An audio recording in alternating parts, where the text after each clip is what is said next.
मैं सचिन धाना आज लिख रहा हूँ क्वेश्चनों की क्लास, यानी जो अब तक हमने ज्योग्राफी में पढ़ा है उसका हम क्वेश्चन वाइज यानी प्रश्नों से रिवीजन करेंगे। ठीक है, तो चलते हैं बिना टाइम वेस्ट किए आगे।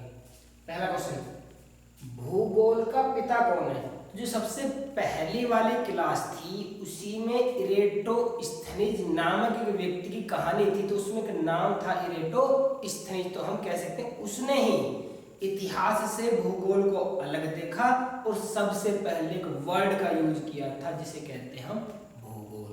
तो वही क्वेश्चन है, भूगोल का पिता कौन है? तो इरेटोस्थनीज। ज्योग्राफी शब्द का प्रयोग करने वाला यानी भूगोल, ज्योग्राफी कह सकते हैं या फिर हम कह सकते हैं इसमें भूगोल। भूगोल शब्द का प्रयोग करने वाला पहला व्यक्ति कौन था? इरेटोस्थनीज। आगे चलते, पृथ्वी कैसा घिरा है? जब वीडियो नंबर 2 आई थी हमारी जो पृथ्वी से संबंधित थी, ठीक है, तो उसमें पृथ्वी एक अनोखा ग्रह है क्योंकि इस पर जीवन संभव है। पृथ्वी पर 71% जल है। आया था ना क्वेश्चन, तो वही से उठाया कि पृथ्वी कैसा ग्रह है? नीला ग्रह, क्योंकि पानी की मात्रा ज्यादा है। कितनी है? 71%। आगे बढ़ते हैं, पृथ्वी जो आकृति बनाई गई है यानी पृथ्वी को समझने के लिए, पृथ्वी को समझने के लिए जो आकृति बनाई गई उसे हम क्या कहते हैं? ग्लोब। क्या कहते हैं उसे? ग्लोब। पृथ्वी पर कितने परसेंट भाग पर जल है? तो 71%। तो जस्ट इसके अपोजिट वाला क्वेश्चन आ सकता है कि जमीन कितनी है सर? तो जमीन यानी स्थल वाला भाग कितना था आपका? 29%। आगे बढ़ते हैं, पृथ्वी पर कितने परसेंट भाग पर स्थल है? तो 29%। तो जल कितना था? 71%। इसलिए इसे क्या कहा था? पृथ्वी को नीला ग्रह। ठीक है, आगे, पृथ्वी पर अधिकतम ऊंचाई माउंट एवरेस्ट। पृथ्वी पर जब हम पृथ्वी का जिक्र कर रहे थे तो हमने पढ़ा था सबसे ऊंचा बिंदु माउंट एवरेस्ट जिसकी ऊंचाई 8850 मीटर है और लगातार आज भी बढ़ रही है। यानी एक वैगनर व्यक्ति हुआ था जिसने भू विस्थापन का सिद्धांत दिया, तो उसके आधार पर आज माउंट एवरेस्ट की ऊंचाई 8850 मीटर जो कि पृथ्वी का सबसे ऊंचा बिंदु है। पृथ्वी का सबसे गहरा बिंदु, एक महासागर है प्रशांत महासागर, तो उसमें एक बहुत गहरा खड्डा है जिसका नाम है मेरियाना गर्त। तो यानी पृथ्वी पर सबसे गहरा बिंदु मेरियाना गर्त। तो क्या मेरियाना गर्त? तो माउंट एवरेस्ट की ऊंचाई कितनी? 8850 मीटर और मेरियाना गर्त की गहराई कितनी? 11033 मीटर। किसमें मिलता है ये? प्रशांत महासागर में। ठीक है, आगे बढ़ते हैं, ऐसा ग्रह जिस पर जीवन संभव है। पृथ्वी क्यों? क्योंकि इस पर जल है, वायु है, जहां पर वायुमंडल हो, जल हो, रहने के लिए पर्याप्त साधन हो, वही तो होगा। तो कौन सी? हमारी पृथ्वी। पृथ्वी का आकार दीर्घ वृत्ताकार, चपटा या फिर अंडाकार कह सकते हैं। कैसा? अंडाकार। अंडाकार बनाया किसने? सूर्य और चंद्रमा ने खींच रहे इसको पकड़ के। तो चपटा यानी दीर्घ वृत्ताकार, चपटा या अंडाकार। आगे बढ़ते हैं, पृथ्वी अपने अक्ष से कितने डिग्री झुकी हुई है? यानी जब आप इस तरीके से अक्षांश बनाते हैं तो अगर इस तरीके से पृथ्वी दीर्घ वृत्ताकार, जब पृथ्वी दीर्घ वृत्ताकार कक्षा में लगाती है और अंडाकार होने की वजह से दीर्घ वृत्ताकार चपटी होने की वजह से तो अपनी धुरी पर झुकी हुई है। तो वही बुझ रहा है कि पृथ्वी अपने अक्ष से कितनी डिग्री झुकी हुई है? 23.5 डिग्री।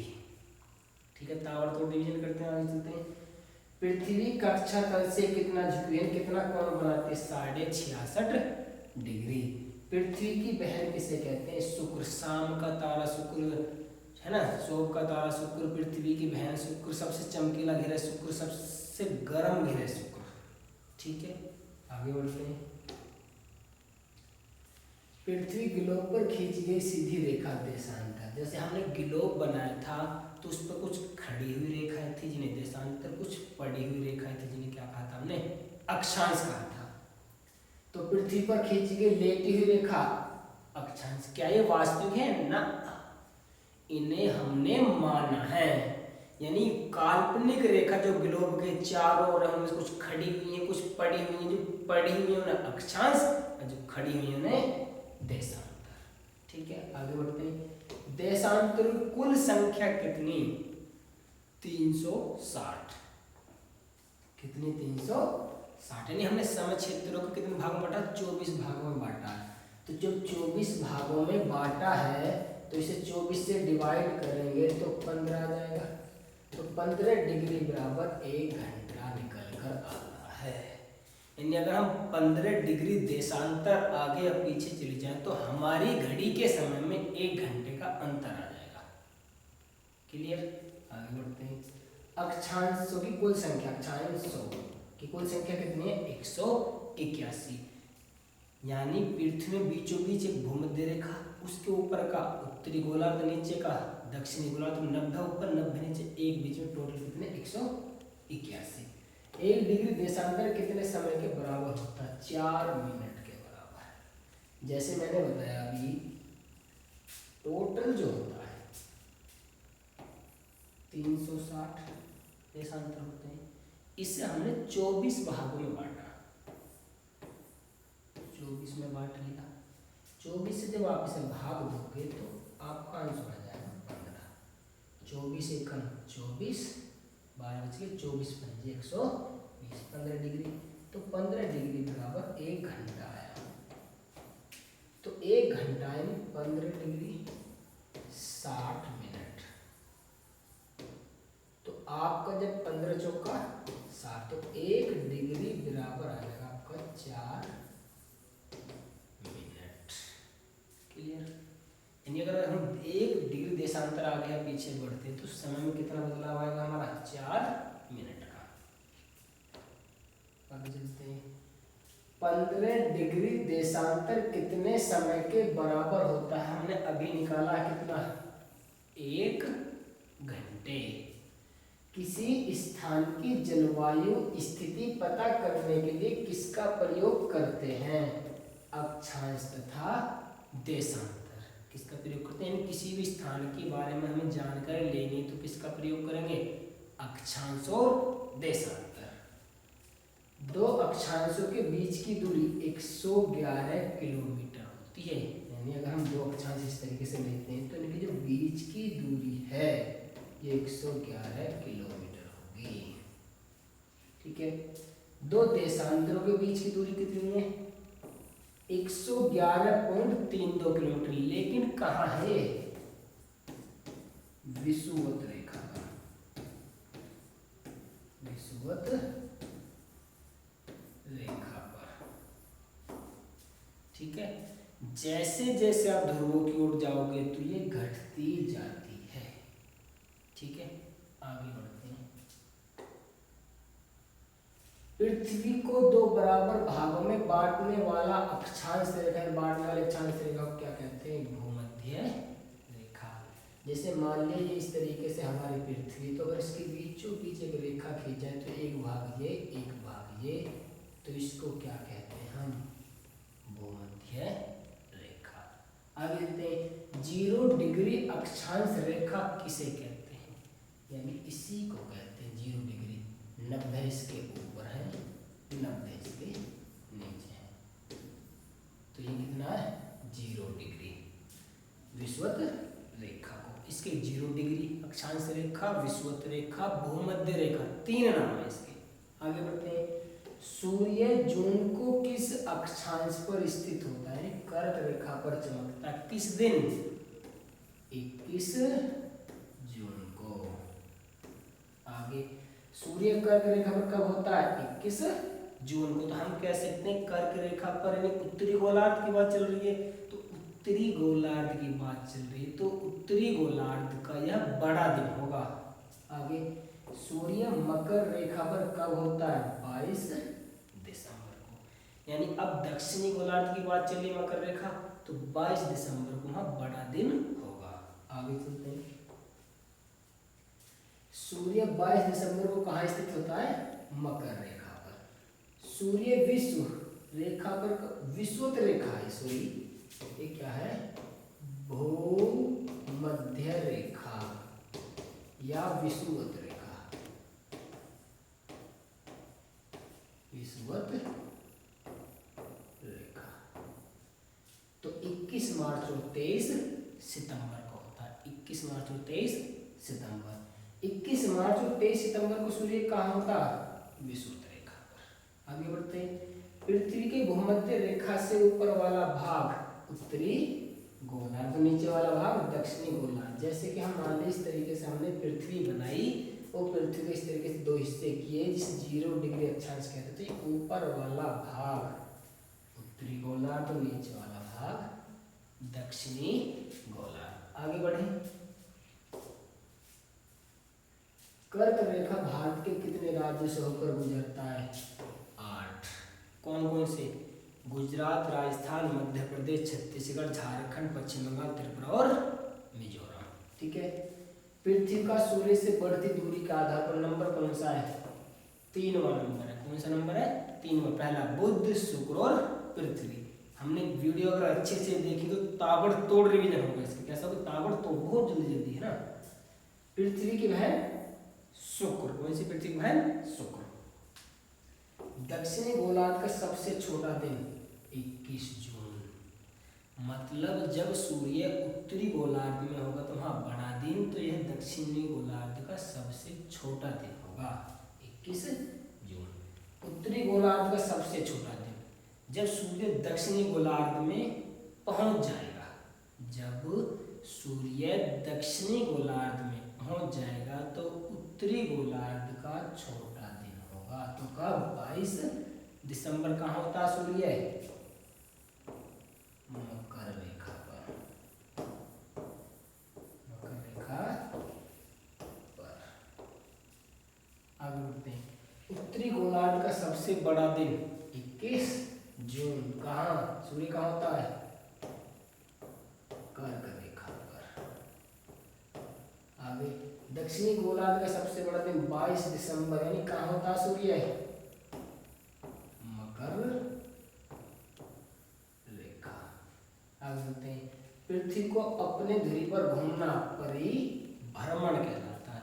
अपनी धुरी पर घूमना परिभ्रमण, किसी के चारों ओर घूमना परिक्रमण।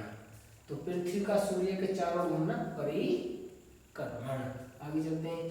परिक्रमण काल का समय कितना होता है, 365 दिन 5 घंटे 45 सेकंड के लगभग। इसे नॉर्मली हम कितना मानते हैं, 365 दिन।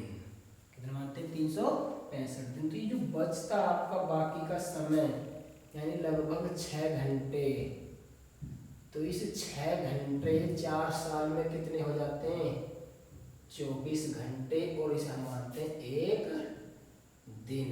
तो जब एक दिन इसमें जुड़ता है तो ये टोटल बन जाते हैं 366, और इसे कहते हैं लीप वर्ष, लीप वर्ष।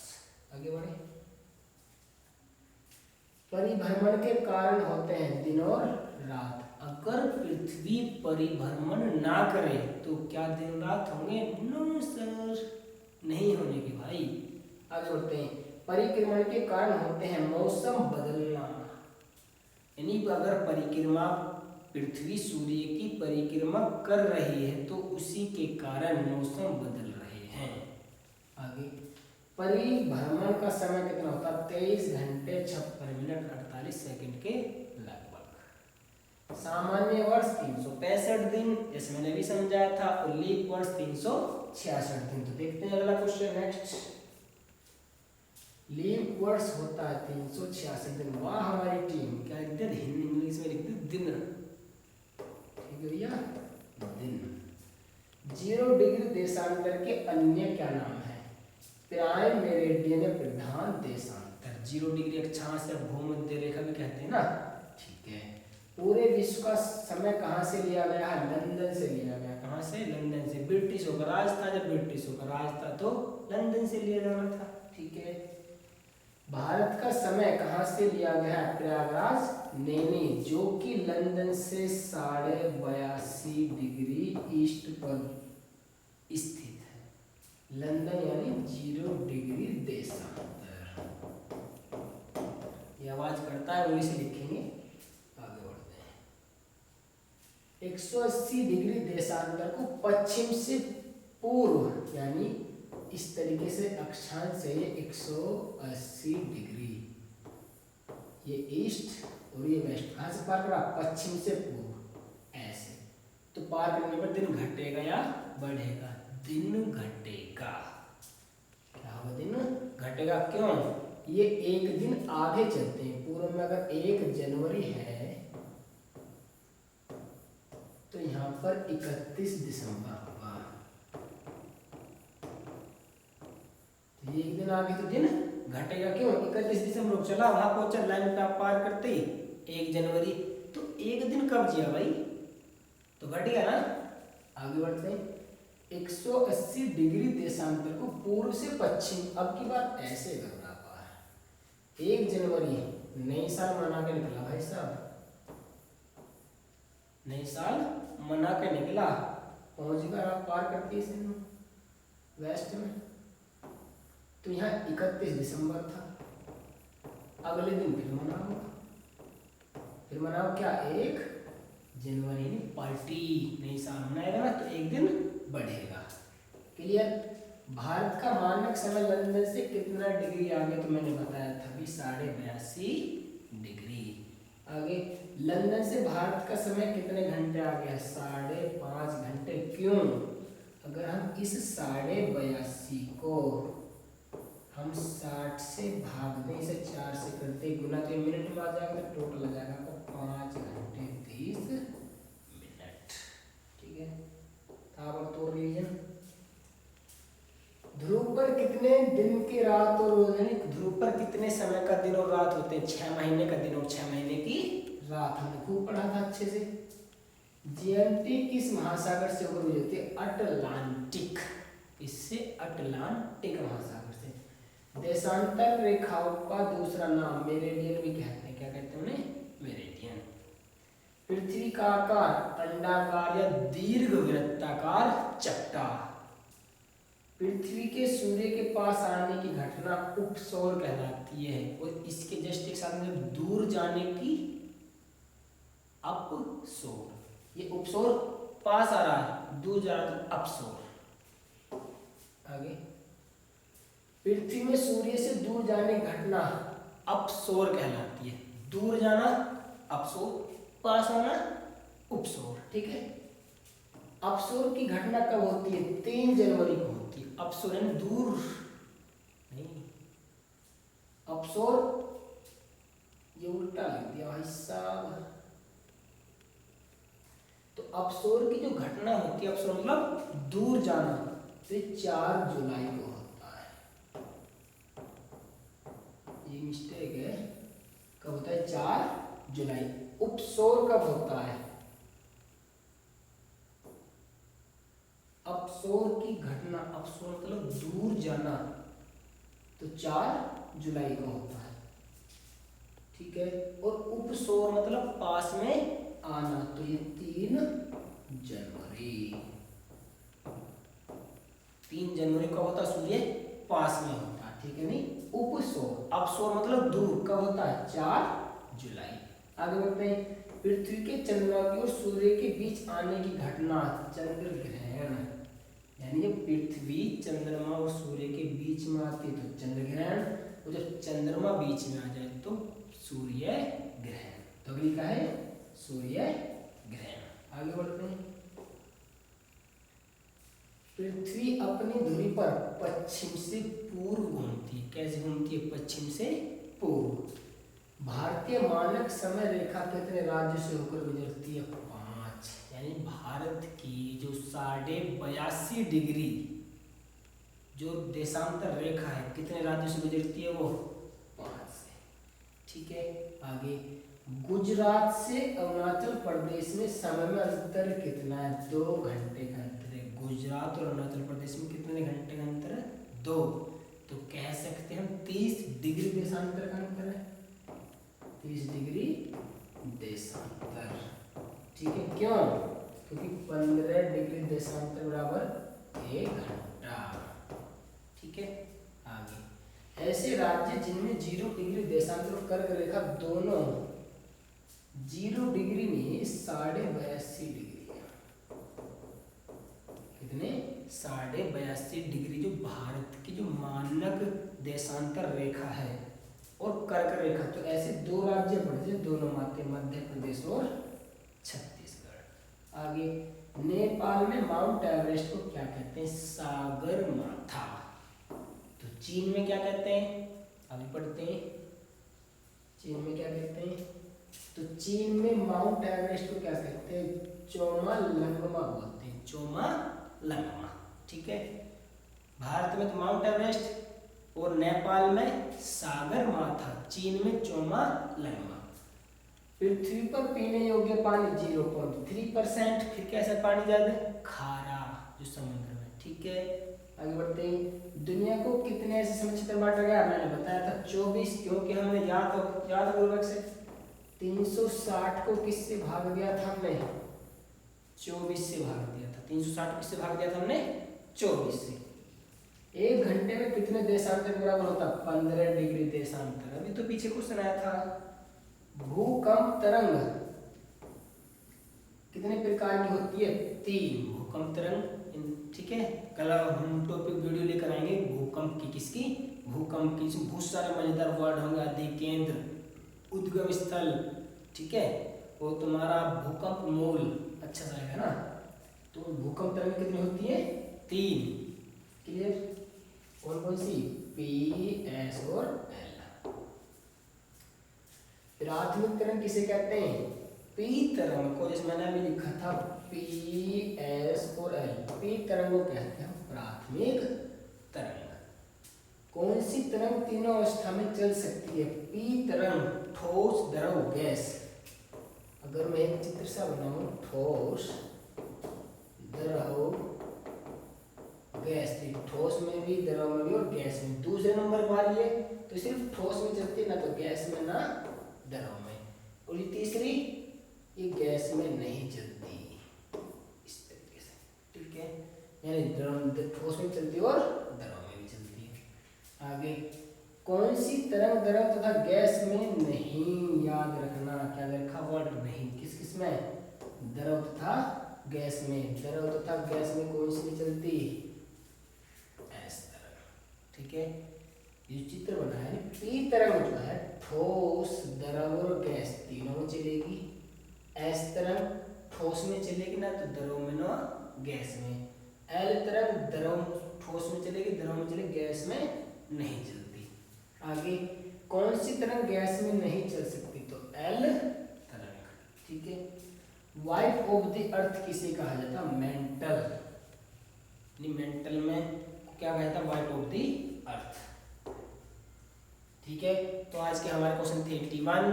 तो ताबड़तोड़ रिवीजन जो अब तक हमने पढ़ा है उसका रिवीजन यानी 81 क्वेश्चन हमने कर लिया है। तो नेक्स्ट वीडियो में हम लेकर आएंगे, जैसे आपकी जो नई वीडियो आने वाली वो आएगी भूकंप आएगी। क्या आएगी? भूकंप। तो भूकंप है, ज्वालामुखी है, बहुत सारे टॉपिक है ना, उन सब का फिर ताबड़तोड़ रिवीजन करेंगे हर संडे के दिन, ठीक है।